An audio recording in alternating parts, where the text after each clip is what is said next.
What's up, guys? It's James with This Week in Airsoft. We are back yet again. Okay, so I've got a little something special for you, something a little out of the ordinary, but nonetheless very important. We've got with us Konner from Atlas Milsim. Some of you guys may know him. He is something of a big deal on YouTube. He runs the operating operationally YouTube channel.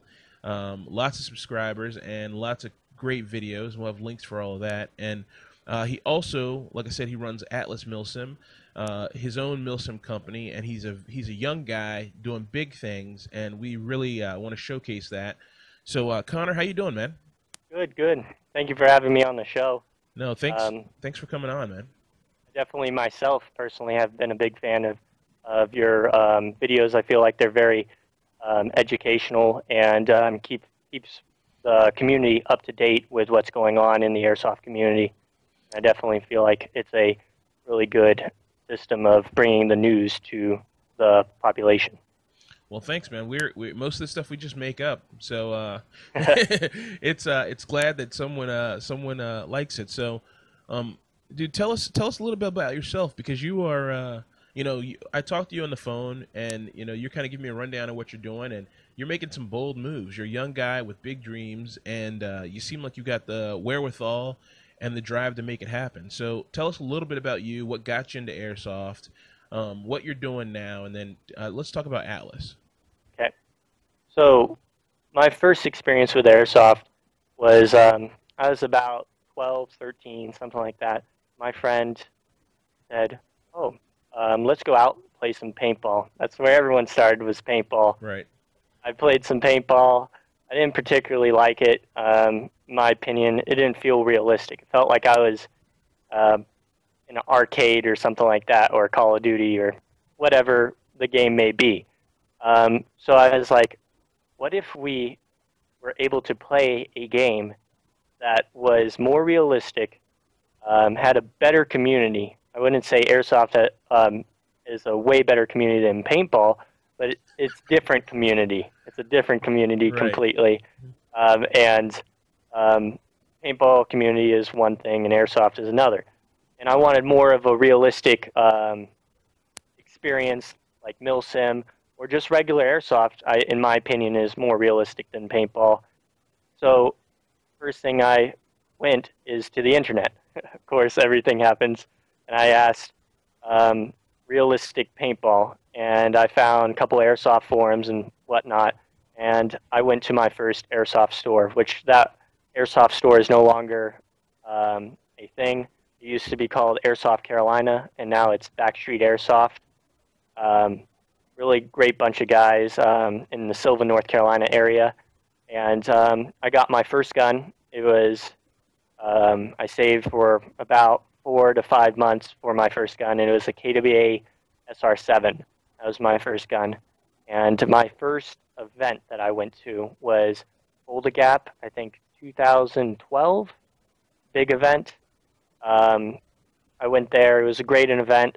It's not Milsim, but the people that you meet there and the experiences that you have with the people all around you, it's such a great experience. It makes up for the scenario.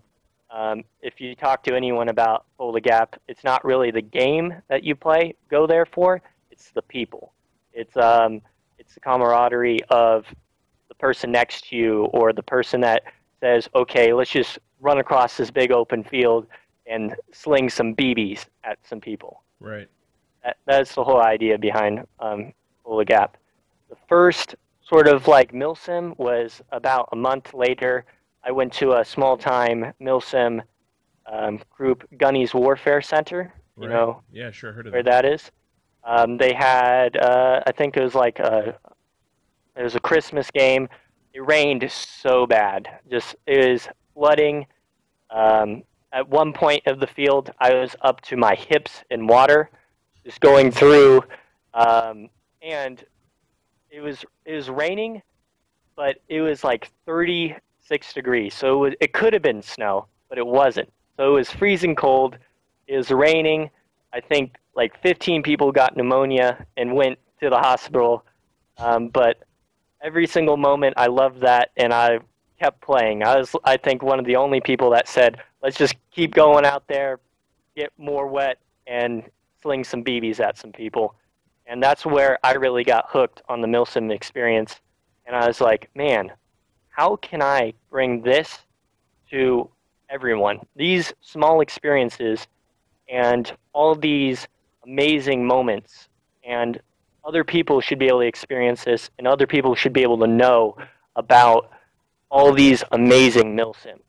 I mean, one of the hardest things I felt like in the beginning when you start off in airsoft is finding a way to figure out where all these events are. I mean, sure, you can go on Lion Claws, American Milsim, and stuff like that, but to a beginning player, how do you know about American Milsim? How do you know about Milsim West, or all these amazing events that happen all over the country? And so that was kind of the start of Atlas Milsim, and my YouTube channel, of course, bringing everyone up to date with all the cool fields on the East Coast, which now I am moving out to the West Coast, taking my footage with me and getting more footage for each player to know what's around them and what fields they have to choose from. And so that was kind of the start of Atlas Milsim in that respect, where we're going to be, I think, hopefully by the beginning of the summer, we'll have the prototype out, where it's a community system where it allows people to, one, make an account. Okay, and that's the first step you do. You make an account.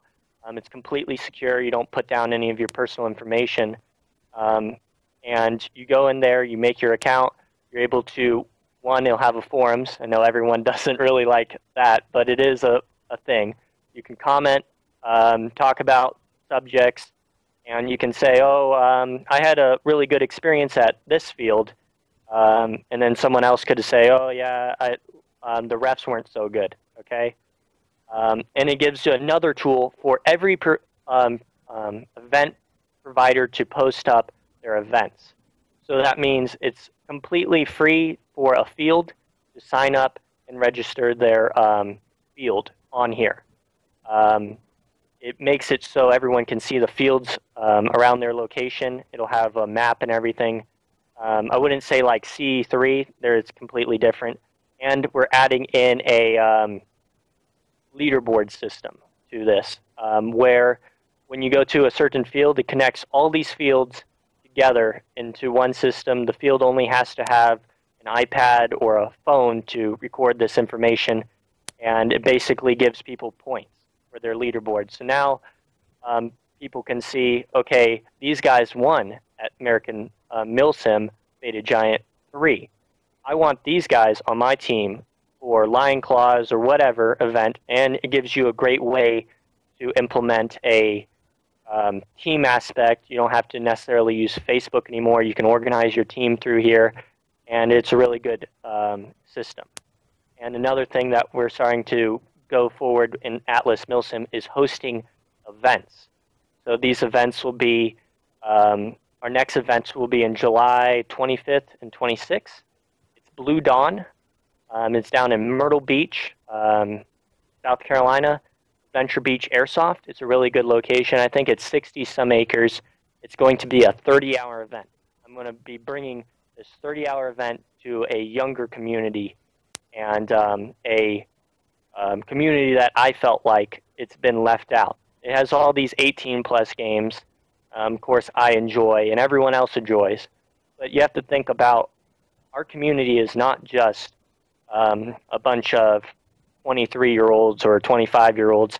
It's a mixed community, and you don't want to feel leaving out some parts of the community. I feel like it needs to have all the community be able to experience all the events. So I'm making this event for 16 years and older. There will not be any exceptions, because there is going to be pyrotechnics and blank fire. I feel like 16 is a good age. That's what our insurance allows. And it's going to be 30 hours, of course. And Blue Dawn is set on the opposite of Red Dawn. So everyone has played or watched movies about Red Dawn. And this time, America are the bad guys. Russia are the good guys. And the Russian reenactors out there are full-blooded Russian. So they're not going to be, no, oh, I watch FPS Russia and I'm going to sound like a Russian. No, it's going to be full-blooded Russian guys that just have basically came over here in the last 5 years from Russia, and they're going to be yelling in Russian. And when they want to communicate with you, they're going to be using some broken up English. Okay, and we're going to make this an educational experience for the 16-year-olds and older. So don't feel scared to come out if you're a 23-year-old or 25-year-old or even a 40-year-old. This is for everyone. But for the 16-year-olds, this is going to be a learning experience for what they're going to experience when they're 18 out at these bigger events. And it's going to have like learning examples. We're going to be teaching some basic Russian to some of, on the Russian side, some basic. So like no, yes, left, right, contact is basically the same thing in Russian. Enemies, basic things that they could use out at Milsim West or any other Russian events. And we're going to have some gear restrictions to keep the realism up and whatnot. But one thing that we're implementing, first time anyone is going to hear of this, I don't think any other event has done this, is Friday. The Friday we have a mandatory curfew, is 10 o'clock. You have to show up at 10 o'clock. You have an hour to get all of your gear on. You have all of your time to get all of your supplies, and you take it out to the field that Friday. The event is going to start sometime in that night. You don't know. It's the invasion is coming. You won't know when it starts. You'll know once you start hearing the blank fire. You'll be woken up in your tent with blank fire, Russians yelling, and you'll be getting your kit on under all this stress. You're going to be stumbling around, and you're just not going to know what's happening. You're going to be thrown into this experience just like the Russian military would. You'd have no idea it's happening. Only that your higher-ups would know. But what they would be doing is not telling the people on the ground what's necessarily happening because they don't need to know. So it's mainly this whole experience is going to be based off the players' interactions with the civilians and all the missions that we're going to be providing. And the blank fire, of course, is going to be a whole nother level for these younger guys and even the older guys that have not experienced it. Okay, very cool, man. What so I know, guys, and we talked about this. Guys are going to be skeptical, you know, but it's Atlas Milsim is a real company. It's insured. You've done this before. You've done ops before. Yeah. And you guys ran the field that Viper Stripe was supposed to be held on, and then once you guys had some problems with the field owner, you guys were able to redeploy within 5 days to get another field location with buildings built and everything. Tell us a little bit about what you guys have done with actually, before we go to that, what's the name of it? You said it's Blue Dawn. When is Blue Dawn going to open for registration? How many people do you expect to come out to it? This week, actually, it's going to open up for registration. We don't have our rule sets up there yet, but of course we have them in our back end and already ready to start launching. And of course, most of our rules and all of our information is going to be video set. So we're going to have, it's going to be uploaded to Facebook for people to watch. Some videos will only be able to be viewed by Russians, and some videos will only be able to be viewed by US. Oh, that's cool. And okay. So it's going to be kind of, the Russian side is going to be broken up English, of course, and a lot of Russian thrown in there. And that'll be how they'll start learning the Russian language and start learning the basic orders and call-outs in Russian. And it's going to be really interesting. On the U.S. side, it's going to be like debriefings and briefings about what's going to happen. And the sides, there's going to be some special forces on the Russian, of course, and there's going to be U.S. side. Mainly the colors for the U.S. side is multicam, and the Russian side, if you have Russian camo, that would be great. but we're going with green, so flat green or what you call it, M81 woodland. Right. So any of that. We do not allow plate carriers for Russian side. So you can wear, if you have a Russian plate carrier, all means use it. But if you're on Russian side, you're wearing chest rigs, low bearings, and you can still wear helmets because, of course, Russians still wear helmets. And it's going to be really awesome. And depending on what you're wearing, you have a different hit and whatnot. And on that event, when you start, you only have 500 rounds to start off in the event as a rifleman. As an LMG, you're allowed 2,000 rounds. And that's your basic loadout. And on every hour, there'll be a resupply and limited amounts of ammo. So this is not going to be a BB fest. Don't expect to go out there and kill 100 people, because that's not what this event's about. If you get 20, you're doing something very well. I know from personal experience at Viper Strike, I personally only got, I think, maybe in the top end of 30. On the first day, I got 0.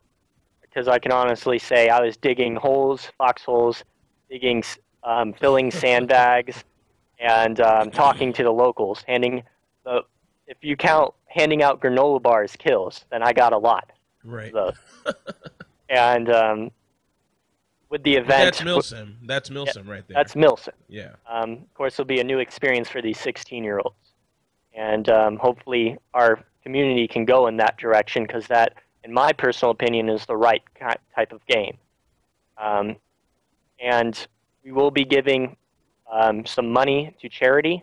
We haven't talked about how much money and where it will be going, but we'll definitely take the community's input on where to put this money and how much. Because I feel if you're going to act like a soldier and you're not a soldier, you need to give something to the people that have actually done it. I don't want to get into the black sheep or whatnot controversy, but definitely they deserve it. They've served our country. They deserve the money. Right. The money.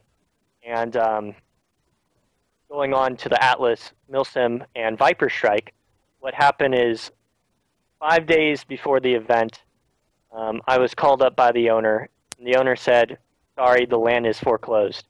We did some digging on that, and he had it foreclosed for about, is being foreclosed on for about a year to 2 years. So him knowing that we were going to run this event, and he had the dates, he had everything, and just come out of the blue. When we had 48 buildings built out here. Our biggest one was 1,500 square feet. In the last moment, say, "Sorry, you can't run the event because the bank is shutting us down." And I'm of course a man of my word, and I promised Raptor One and RapTag that I would make this event happen. So that day, I went on so many different websites looking for land, and I eventually found a property 3 miles up, and it was 229 acres that I found of mountainous and a gradual slope on some of the buildings, on some of the landscape. And it had ravines. Everyone is talking about the ravines. And the water, of course, was awesome aspect. There was multiple creeks, rivers. One of my favorite experiences, I was moving through a creek along this like little creek bed. It was very small. I had a giant canopy over my heads. So at any second I could be ambushed. And I was using this little creek bed, crawling up this little creek bed. And once I get to the end, I see a couple of civilians and whatnot. And that to me was Milsim. Crawling through, getting in this dirt, crawling through, sneaking through these enemy lines. And then finally I did get blown up by an IED at the end of that. I crawled all the way through about probably an acre through this little brush, through this creek, and then I get on the other side, and of course I hit an IED and lose a leg. To me, that was a whole new experience for losing legs and limbs. I You don't see that in any other event, and that's Right. why I think Viper Strike and the Rap Tag guys really did a very good job at this event. And within those 5 days, we moved over as many buildings as we could from the old field. So I personally went out there every single day carrying all this wood, loading it onto the trucks, putting all this set up for Viper Strike. And since we did promise buildings and fobs for the Rangers and the US side, the Taliban guys didn't care. They were up there in the woods sleeping in trees, ambushing us, laying IEDs. The IED guy was a real IED guy for the army, so he was placing bombs and blowing up the guy that was in charge of the EOD squad like it was nothing. Um, and that realism of these pipe bombs and um, all the personal care that it takes to make this, and the guy that made all these IEDs wasn't a part of RapTech. This was just um, another player enjoying his sport and giving back to the community, bringing this stuff out to the game. And that to me was amazing. That our community is that well put together that we can support each other and actually help make events happen. Right. So, you guys pulled it off for RapTac. Um, you lost your property, but that hasn't deterred you. You're gonna start doing these ops, and you're gonna start moving around the country to do these ops. That's what you were telling me before? Tell us a little bit about. Well, I guess you probably can't tell us everything, but what general are you bringing something a little something for every area, or what's the plan? Op wise, we're going to see how this does with the Myrtle Beach. Um, I think it's going to go very well. We're hoping to get some boats and whatnot out for it because there is a pond, I would say a lake, in the middle of the field. And we may implement something in there. We're working out the insurance reasons on it. But I hope, my goal is to bring a Milsim to almost every state. If I can do that, it'd be amazing, and I would reach my goal of being able to give everyone an opportunity to play Milsim. And I am, for my YouTube channel, I am doing a summer tour. No, it's not like Katy Perry. I am doing a summer tour from North Carolina. I'm going to head down to Florida. I'm going to head up from Florida along Texas area, New Mexico, all the way up to eventually Washington State. And I'm going to be hitting every single field on the way. Hopefully this summer I'm going to be doing that. And I haven't decided on the dates that I'm going to be doing that, but hopefully by the end of, when I get to my end of Washington State, I'll be able to get to most of the community, talk to most of the community, and hit most of the fields. And definitely I'm going to be hitting up Milsim West on one of their events on the way going Nice. there. You're going to Copperhead too, right? Yes, I'm going to every single American Milsim event this year, besides ESR 19 and Reindeer Games. I'm going to Freelander, that Black Sheep event down in South Carolina. I forgot the name. Same place that Faded Giant was held, the 24-hour op. I'm going to be on Greenside for that. And going to be going, hopefully, if you haven't seen it already, the Lion Claws is having an event down in New Mexico with a jail. I don't know much about it, but it's a giant jail. I don't know if it's abandoned or whatnot, but it looks like it's in the middle of a desert. I feel like I saw some pictures of that John Liu put up. So yeah, John Liu has John. If you haven't done a John Liu event, he's like an expert at finding insane places to play airsoft. So very cool. All right, so you've got a busy schedule, man. Definitely. I say go for it. Why the hell not? You know, we need to keep up with you and find out how this all goes. And tell us a little bit about your YouTube channel here, because you're doing big things. You've only been going at it for maybe what, 10 months maybe, and Um, you got a lot of subs. You're doing pretty well. yeah, I starting doing videos in October of last year, um, and I got a lot of good feedback about that. I think I'm right at 15,000 subs, and I do these videos for the community, and these videos and all these travels that I've been doing, it would not be possible without my subscribers. I'm definitely thankful for that, and I upload Friday, no, Monday and Friday. I bring 2 videos, and sometimes 3 videos a week to the community of all these awesome fields and all these awesome people. I do gear reviews, a whole bunch of stuff, and that summer tour I'm talking about, I will be uploading all the way through that. And it should take me, I'd say, 3 or 4 months to get all the way to the end of my tour. And I'm hopefully hitting all the fields, bringing you guys all these awesome little fields that people don't necessarily know about, and really improving the airsoft community in that respect of being more informed about all these fields that they could be going to.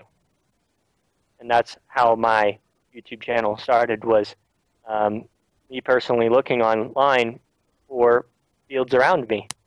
And that's where I said, wow, there's no one around me really doing this. Of course, I found all these other big names. I'm not going to mention their names right now, but doing it. And I felt like there needs to be a regular face and regular upload schedules for airsoft YouTubers, so everyone can stay informed and always up to date with what's going on, so people don't miss out on these awesome things that they could be doing. Right, right. No, that's one thing. That's what we started this week in airsoft, and we failed miserably at it. But to start a regular, a regular podcast, because the biggest thing that part of airsoft was lacking was like regularity, like a dependable schedule. And I definitely hear where you're coming from with the YouTube, the other YouTubers in the airsoft community. There's like not a lot of regularity to it. It's like you'll get a random video here and there, which it's fine. We have to do what we can when we can, and you're playing airsoft, and it's like airsoft is not something you can really schedule. You have to do the best you can, but it sounds like you're going to be like the busiest man in airsoft. I'm going to officially take that title away from Jet and give it to you, because you definitely are way busier than Jet as far as what you're going to be doing this year. So guys can expect new content from you twice a week on your YouTube channel. Atlas Milsim coming up with big things this year. Definitely we're going to be watching that. You got a team, a huge team, by the way. I wanted to talk just briefly about that. The Last Survivors, 35 plus members across 3 states. Tell us Right about around that. right around 35 members. Our minimum age is 16, and we go up, of course, very far. We have right around 35 members across Virginia, North Carolina, South Carolina, and we're opening up a Florida chapter. And what this team is targeting for our goals is to be able to bring a team that hosts events, goes to all the events around the country, and be able to basically give back to the community. This team is founded with guys that have airsoft players in mind. So we're not going to be out there to be the best players or be the most active players, but the best players at giving back to the community. If we can't help out a little kid that's on the field and say, okay, kid, aim your gun this way, don't run down that hallway. And if most airsoft teams that I've seen would just run over that little kid, I feel like I'm out there to help them. I feel like I should be helping our future in airsoft. Like, of course, I'm not very old. and you're, of course, not very old either. Oh, And I'll take that. not very old. And of course, we're eventually going to be dead. Right. And what are we going to have left Right. in Airsoft? We're going to have these young guys that are going to carry it on, and they're going to be moving our community forward. Maybe that kid grows up and says, okay, let's have an op where we jump out of helicopters into an AO. I mean, what's stopping him? Right. And if we just cut that kid off right as he's starting to go, we'll never know about that op or never be able to experience what he has to bring to the community. And that's why our team was founded, is to help out the smaller guys, bring a team that we focus in tactics, of course, and help train other teams and help train the younger guys. So that was the whole idea behind Last Survivors Milsim. And yeah, of course, we're always expanding. We're always looking for new members. And I'm personally going up, actually tomorrow I'm leaving to go to Ballahack. Airsoft, I'm going to be up there for Saturday. And I'm going to be playing a couple games. My favorite game up at Ballahack is Chaos game mode. Yeah, You guys know what that is? Awesome, absolutely. Yeah. Absolutely. I love Chaos. It's by far, whoever came up with that is a genius. Yeah, they are. They are. Chaos is awesome. I was up there in the fall of last year. Maybe December. I think I was up there, and it was awesome, man. I had so much fun. But I mean, Ballahack. You know, I know that there's like other fields on the East Coast, SS Airsoft and stuff like that. That you know they have the yearly anniversary and stuff. But man, I think Ballahack's the best field on the East Coast, man. I absolutely love that field, and what makes it great is the guys who work there. Like they do a great job. Christopher Ratton is awesome. You know, he's cool. You know, he's a young guy. You know, and he's trying to make it happen. He's doing big things. So, no, that's awesome. That'll be a good time, man. Definitely enjoy yourself. Throw some rounds down range for me. I will. Yeah, I'm going to be out there with my E&L AK. That's right. You were telling me about that. You got an E&L AK. Very cool. How do you like it so far? It's really good. It's the only gun I've felt like you could pick out of the box and you could smell Russia.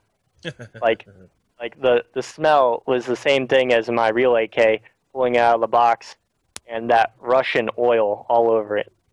So I felt like that was a whole new experience in Airsoft. I wish all the other guns would come like that. It'd be such more of a cooler experience opening up a box and you have just a big whiff of Russia. Right, basically. Right. Yeah. Right. All right. So one thing I want to point out, because I think we talked about this a little bit briefly off the air, and you know, as far as your team is concerned, you know, you say you're always expanding, but you guys just don't take, you just don't add players willy nilly. It's more of a process, and you know, kind of like, do we blend together? Am I correct in saying that? Yeah, you're definitely correct. When we get players in, we of course add them into the fold. And we have a couple months of evaluation on them and to make sure they fit in. Because there's no point in having 200 players and they all hate each other. Right. In my personal opinion, I'd rather have 5 guys that really work together very well than have 200, 1,000 players that just want to do their own thing or want to run off or don't represent the Airsoft community in the full respect that it needs. That I think is really important that you say, because I think all of us have learned lessons from just joining teams and then being like, well, I kind of hate these guys' guts, or you know, they hate my guts. You know, I think, you know, you got to blend personalities together, and it's great that you guys are doing that, and more teams need to do that. That's very, very important as far as like how you build a good team. I mean, people can say what they want about GMR, but those guys, like, they built like a brotherhood among their team, where they could stick together through all kinds of stuff. You know what I mean? And a lot of other teams, Raptech's a great example. Raptor One's a great example of a team of guys who are like brothers. You know what I mean? Yep. I think it was I can't think of his name. The guy who lives up here in Maryland. He was telling us when he came on the show. He's like, you know, we have we do stuff together, outside of airsoft. We're more than just airsoft buddies. We're friends. We go to each other's barbecues and kids stuff and all kinds of stuff. So that's the way to be, and that's what every team should shoot for. And I think a lot of guys need to hear that. So, Yep. Konner, it was an absolute pleasure having you on. We went way over time, but that's okay. That's okay. It was a good interview, and I really enjoyed having you on, man. We're gonna keep track of you over the rest of the year, and definitely when things start to kick off for Blue Dawn. Blue Dawn. I was about to call it Blue Horizon. For Blue Dawn, when things start to kick off for Blue Dawn, let us know, okay? We'd love to get more information and hear the AAR and stuff like that when it happens, and we'll keep watching your channel. We'll start posting your stuff, and it should be a good time, man. So Definitely, man. yeah, thanks a lot for coming on, and I really appreciate it. Yeah, thank you for having me too. No problem, man. Guys, we're gonna have all the links to Konner's information from Blue Dawn, not from Blue Dawn, but all of his links for Atlas Milsim, his team, if you guys are interested, and also his YouTube page and all his links, social links, and everything like that. And he's got some great videos from Viper Strike Up. If you guys want to see more from the Raptac, I can't even say the whole thing, Raptax event, Operation Viper Strike. That Konner was key in facilitating, making it happen. If you guys want to see more from that, then he's got a couple videos up, and I'm sure he has more stuff coming from that. So, Konner, thank you very much, sir. All right, guys. This is James with This Week in Airsoft, and for myself and Konner, we're out. Keep up the operating.